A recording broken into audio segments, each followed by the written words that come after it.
Hello friends, आज की चर्चा हम शुरुआत करेंगे बर्गर किंग के साथ। आज का stock of the day burger king.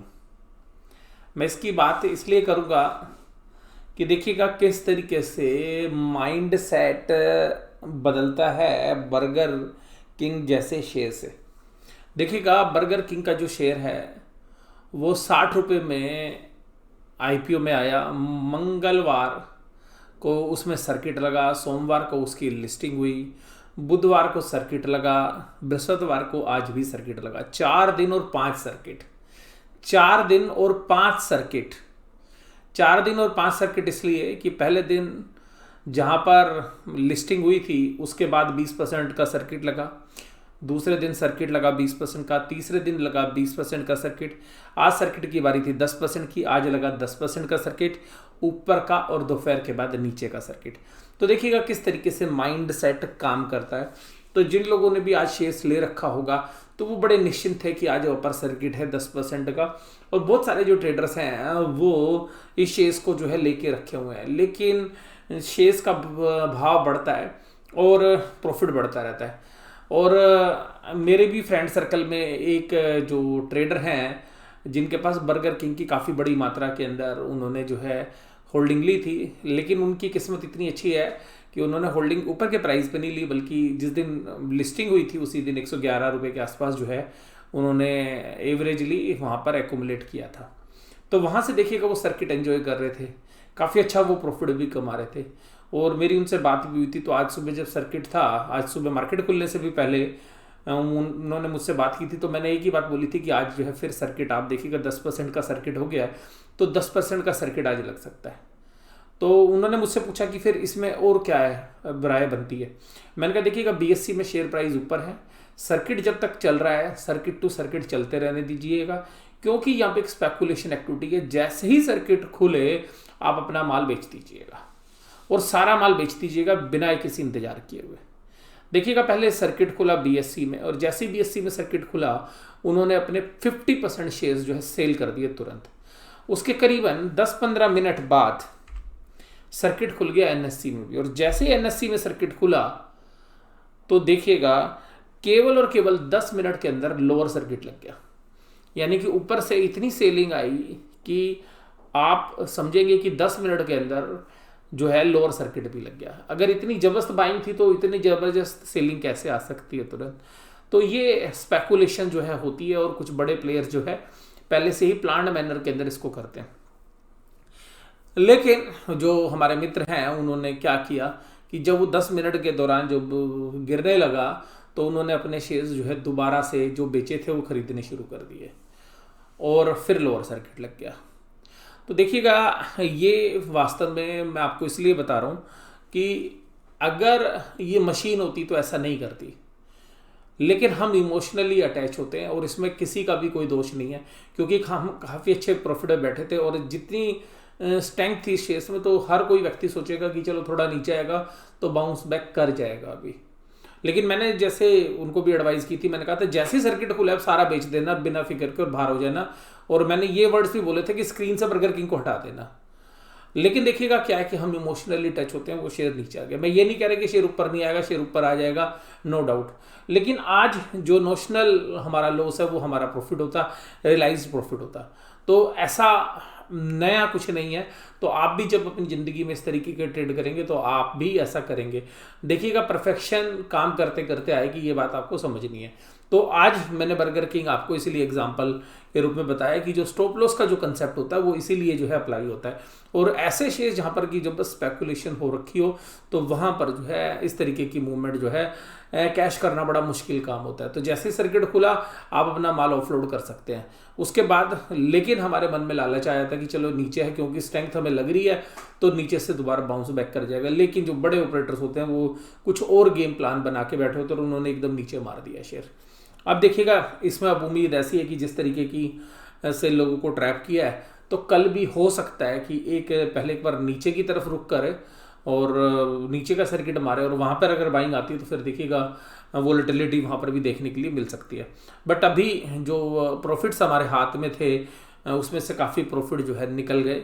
तो इस तरीके से आप भी जो है इस एक्सपीरियंस से अगर कुछ सीखना चाहें तो सीख सकते हैं कि स्टॉप लॉस का क्या महत्व होता है, और जब आप प्रॉफिट लेते हैं तो ट्रेलिंग स्टॉप लॉस जो है लगाकर आप कैसे अपनी पोजीशंस को जो है बचा सकते हैं। अब देखिएगा यहाँ पर मैं ट्रेडर के एंगल्स की बात जो है खत्म करता हूँ। आज बात करते हैं अपने खुद के एनालिसिस के ऊपर। तो देखिएगा 3 महीने का चार्ट है, निफ्टी ने 3 महीने में क्या कमाल कर दिया है। तो निफ्टी देखिएगा जो है चलते चलते जो है आप ऊपर के लेवल पर को रोज छूता जा रहा है। हम लोग सब उम्मीद कर रहे हैं अपने पास्ट एक्सपीरियंस से कि एक प्रॉफिट बुकिंग आनी चाहिए, लेकिन मार्केट मस्त है और मार्केट मस्ती में मस्त है, रोज सेंचुरी मारती है। आज सेंचुरी से चूक गई, हालांकि सेंचुरी के पास चली गई थी, लेकिन फिर भी अच्छी क्लोजिंग है। एफएनओ की वीकली एक्सपायरी थी आज, तो जो ऑप्शंस की वीकली एक्सपायरी होने की वजह से भी वोलेटिलिटी होनी चाहिए थी। और मैं आज आपके साथ जो है चर्चा करूंगा। देखिएगा फॉरेन इंस्टीट्यूशनल इन्वेस्टर्स के जो है 5 फेवरेट स्टॉक्स हैं फाइनेंशियल स्पेस के अंदर, उनको ध्यान रख लीजिएगा, वहीं से सारा गेम चल रहा है।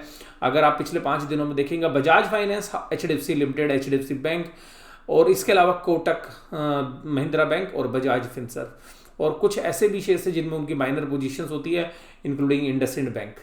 इसके अलावा आईटी स्पेस के अंदर टीसीएस जो है काफ़ी बड़ी होल्डिंग जो है वो रखते हैं, और इसी तरीके से और बहुत सारी कंपनीज हैं जिनको वो मैनेज करते हैं।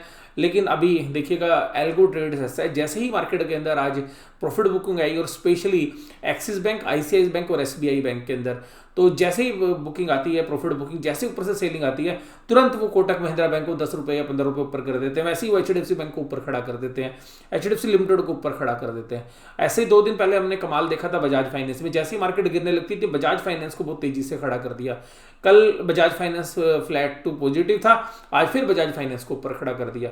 तो देखिएगा यहाँ पर वैल्यूएशन से कोई लेना देना नहीं है कि बजाज फाइनेंस की वैल्यूएशन जो है अभी मुझे ऐसा लगता है 7 times to price to book हो गई है फाइनेंस कंपनी के अंदर। ग्रोथ भी अगर हम देखेंगे तो अभी ऐसी तो हमें ग्रोथ नहीं नजर आ रही है कि जिसकी वजह से ये वैल्यूएशंस होने चाहिए। वैल्यूएशन बिल्कुल स्ट्रेच है, इसमें कोई डाउट नहीं है, लेकिन लिक्विडिटी ड्रिवन रैली है, मार्केट ऐसे ही चलती रहेगी। और हम लोग इस उम्मीद में बैठे थे कि ये मार्केट जो है वैल्यूएशंस वाइज भी स्ट्रेच हो गई है, बहुत अच्छे चल चुकी है, एक प्रॉफिट बुकिंग भी आनी चाहिए, लेकिन ऐसा हुआ नहीं। लेकिन एक बात ध्यान रखिएगा, जब भी इस तरीके की जो स्टीप फॉल के साथ ही जो है ऐसे राइज खत्म होते हैं, ये ध्यान रखिएगा। तो आपको मैंने आज बजाज फाइनेंस के बारे में बात की या बजाज फिनसर्व के बारे में या कुछ और शेयर्स के बारे में, तो आप एक बात ध्यान रखिएगा, जो बर्गर किंग का मैंने आज आपके साथ एग्जांपल दिया है, ये आपको जीता जाता उदाहरण है कि अगर आपने स्टॉप लॉस नहीं लगाया तो एकदम आपके जो प्रॉफिट्स हैं जिनको आप रियलाइज कर सकते थे, वो आपके प्रॉफिट जो है रिड्यूस हो सकते हैं या आप लॉस में भी जा सकते हैं। तो इस एग्जाम्पल का पर्पस यही था कि लगभग हम ऐसे दौर के अंदर है कि जहां मार्केट फंडामेंटल से बहुत ज़्यादा दूर हो गई है, और यहाँ पर लिक्विडिटी ड्रिवन रैली है, और वर्ल्ड वाइड जो है ये लिक्विडिटी ड्रिवन रैली है, स्पेशली एशिया पैसिफिक। तो एशिया पैसिफिक रीजन के अंदर अगर आप देखेंगे तो ये रैली काफ़ी जोरदार है। तो देखिएगा जब भी प्रॉफिट बुकिंग आएगी तो आपको जो स्टॉप लॉस का जो कंसेप्ट मैंने अभी बर्गर किंग में आपके साथ डिस्कस किया, ये ट्रेडर्स के भी काम आएगा और टू द सम एक्सटेंट जो है इन्वेस्टर के भी काम आता हुआ नजर आएगा। अब देखिएगा जहां पर आज तेजी थी बजाज फाइनेंस, एचडीएफसी बैंक, देखिएगा ये दिग्गज है। यहाँ पे उन्होंने निफ्टी के अंदर जो ऑप्शंस लिख रखी होंगी उस ऑप्शंस के अकॉर्डिंगली उन्होंने शेयर्स के प्राइस को एडजस्ट करना था, तो मार्केट वो गिरने नहीं दिया। बेशक से ऐसे शेयर जहां पर उनकी पोजीशंस नहीं थी वो शेयर्स नीचे आ रहे थे, लेकिन इन शेयर्स को जो है ऊपर खड़ा किया हुआ था। लास्ट टाइम के अंदर देखिएगा कोटक महिंद्रा बैंक 1942 का लो है, पूरे दिन मंदा था, लेकिन जब नीचे ऊपर से एसबीआई आईसीआईसीआई में सेलिंग आनी शुरू हुई, तुरंत कोटक महिंद्रा बैंक को लाके ऊपर खड़ा कर दिया। हिंडाल्को, अदानी, पावर ग्रिड, कोल इंडिया, भारत इन्फ्राटेल, इस तरीके के जो शेयर्स हैं इनमें कमजोरी थी। आज पीएसयू बैंक के जो पीएसयू स्टॉक्स थे उनमें कमजोरी थी। ओएनजीसी के अंदर भी आप देखिएगा आज कमजोरी थी, बीपीसीएल के अंदर भी कमजोरी थी, इंडियन ऑयल में भी कमजोरी थी। तो आज जो पीएसयू स्टॉक्स हैं उनमें थोड़ी सी कमजोरी देखने के लिए मिली। एसबीआई भी देखिएगा ऊपर से जो है अच्छी सेलिंग जो है उसके अंदर आई। तो यहाँ पे ध्यान रखने वाली बात ये थी कि आज जो है रैली नहीं थी। और देखिएगा बैंकों में एक सीधा सा रीज़न है कि जो डोमेस्टिक, अगर हम बात करें एसबीआई की बात करें, आईसीआई की, एक्सिस की बात करें, तो एक्सिस की तो मैनेजमेंट ने भी खुद बोल दिया कि देखिएगा हमारे जो कुछ प्रोविजंस हैं इस क्वार्टर में हमें बढ़ते हुए नजर आएंगे एनपीए वाले। तो यहाँ पर जो मैनेजमेंट जब आके खुद बोल रही है कि देखिएगा हमारे को कंसर्न है, तो लेकिन फिर भी जो है मार्केट जो है उसको नज़रअंदाज किए हुए, तो यहाँ पर हमें ऐसा लगता है कि जब ये लिक्विडिटी हटेगी तो एक बहुत बड़ा जो है पेन देके जाएगी, और वो जो फॉल होगा वो बड़ा स्टीप फॉल होगा। तो यहाँ पर जो है मुझे ऐसा लगता है कि जहाँ जहाँ अच्छे प्रॉफिट आ रहे हैं वहाँ पर या तो वो प्रॉफिट काट लेने चाहिए या ट्रेलिंग स्टॉप लॉस जो है ऊपर की तरफ आपको बढ़ाते रहने चाहिए। ब्रॉडर मार्केट में इतनी अच्छी तेजी नहीं थी जितनी आपको निफ्टी में दिख रही है। निफ्टी का चार्ट आपको देखो सीधा सीधा बोल रहा है one sided rally without any correction सीधा जा रही है ऊपर। और ये जो है सबसे खास बात ये कि मार्केट कुछ लोगों की गिरफ्त में है, कुछ बड़े ऑपरेटर्स की गिरफ्त में, और वो एक तरफा ऊपर की तरफ चल रही है। और हम जो मार्केट के अपने पुराने एक्सपीरियंस के हिसाब से बता रहे हैं कि एक जो है प्राइस वाइज भी और टाइम वाइज भी जो करेक्शन आनी चाहिए वो नहीं आ रही है।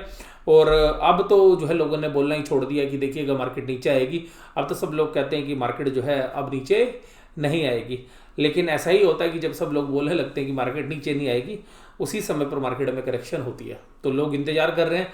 लेकिन अब मुझे ऐसा लगता है कि जो लोग यहाँ पर अब मार्केट गिरेगी तो खरीदना शुरू करेंगे। देखिए मैं आपको जस्ट एग्जांपल के माध्यम से एक बात बोलना चाहूँगा। देखिएगा जब प्याज जो है 50 रुपये किलो थी और 50 रुपये से 80 रुपये किलो हुई तो एक ही बात होती है कि भाई प्याज बड़ी महंगी हो गई, 50 रुपये से 80 रुपये किलो हो गई। जब 80 से 100 रुपये किलो हो गई थी तो लोग कहते थे बड़ी महंगी हो गई और महंगी हो गई यार, प्याज में तो आग लग गई। लेकिन जब 100 रुपये से 80 रुपये हुई तो लोगों ने कहा प्याज सस्ती हो गई। यही स्टॉक मार्केट का प्रिंसिपल है। ध्यान रखिएगा, फॉरेन इंस्टीट्यूशनल इन्वेस्टर्स इस बात को जानते हैं कि जो चीज़ 50 रुपये की थी अभी 4 महीने पहले, उसको उन्होंने 100 रुपये कर दिया। अब 100 रुपये से जैसे 80 रुपये करेंगे तो एक साइकोलॉजिकली हम लोग कहेंगे कि चीज़ सस्ती मिल रही है, चलो इसको खरीद लेते हैं। तो यहाँ पर फॉरेन इंस्टीट्यूशनल इन्वेस्टर्स बिल्कुल प्री प्लानिंग के साथ जो है यहाँ पर गेम खेल रहे हैं। तो ये बात आपको ध्यान रखना है कि वैल्यूएशंस कहाँ पर हैं, कहाँ पर नहीं है। ये पूरा का पूरा जो है गेम फॉरेन इंस्टीट्यूशनल इन्वेस्टर्स के कंट्रोल में है। डोमेस्टिक जो इंस्टीट्यूशंस है वो लगातार माल बेच रहे हैं, फॉरेन इंस्टीट्यूशंस खरीदे जा रहे हैं। और देखिएगा फॉरेन इंस्टीट्यूशंस के जो 5 फेवरेट स्टॉक्स हैं फाइनेंशियल स्पेस में, HDFC bank, HDFC limited, Bajaj finance, Bajaj Finserv और कोटक बैंक।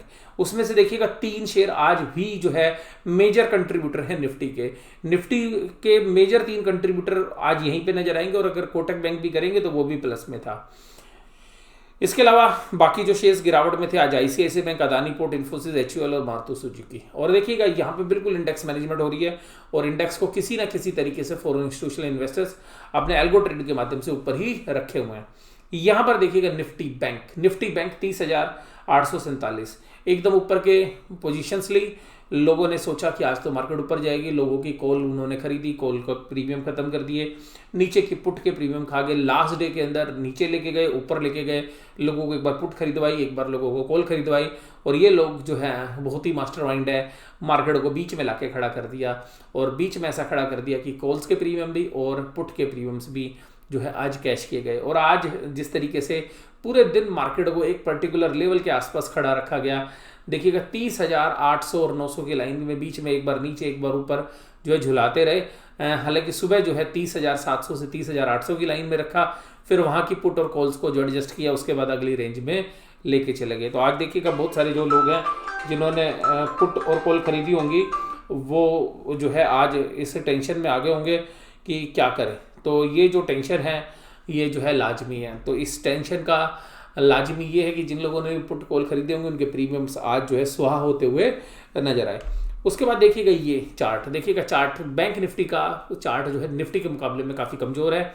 और यहाँ पर जो भी फॉल आएगा वो देखिएगा, मुझे पर्सनली ऐसा लगता है कि निफ्टी के मुकाबले में काफ़ी तेज होगा, क्योंकि यहाँ पे वैल्यूएशन जो है ज़्यादा स्ट्रेच है और पूरे के पूरे सिस्टम के अंदर जो है प्रॉब्लम अभी भी जस की तस है। ऐसा कुछ नहीं है कि बैंकिंग के लिए कुछ रिफॉर्म्स हो गए हैं या बैंकिंग में क्लैरिटी आ गई है या NPA जो है ख़त्म हो गए हैं, लेकिन फिर भी मार्केट जो है ऊपर किए हुए है।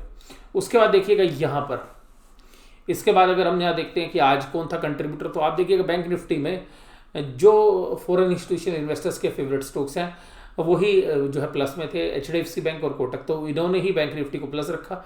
बाकी सब देखिएगा नेगेटिव कंट्रीब्यूटर थे, SBI, ICICI bank, bank of Baroda, PNB और बंधन बैंक। और स्पेशली मैं बात करूंगा SBI और ICICI बैंक की। और एक्सिस में भी लास्ट टाइम में जो है सेलिंग हुई, लेकिन उसका इतना बड़ा कंट्रीब्यूशन नहीं है। उससे ज़्यादा जो है आप देखिएगा बंधन बैंक में जो है सेलिंग हुई, 410 के आसपास चल रहा था, लेकिन लास्ट में इसमें भी क्रैक आ गया। क्या था आज एडवांस डिक्लाइन रेशियो, इसको ध्यान से समझिएगा। एडवांस डिक्लाइन रेशियो यानी कि कितने शेयर्स आज तेज थे।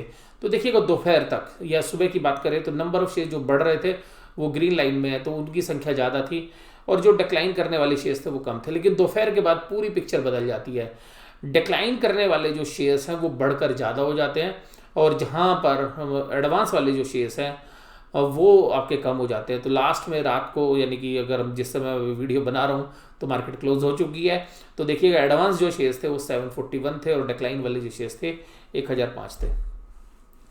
इसका देखिएगा आज फॉरेन इंस्टीट्यूशनल इन्वेस्टर्स ने क्या किया।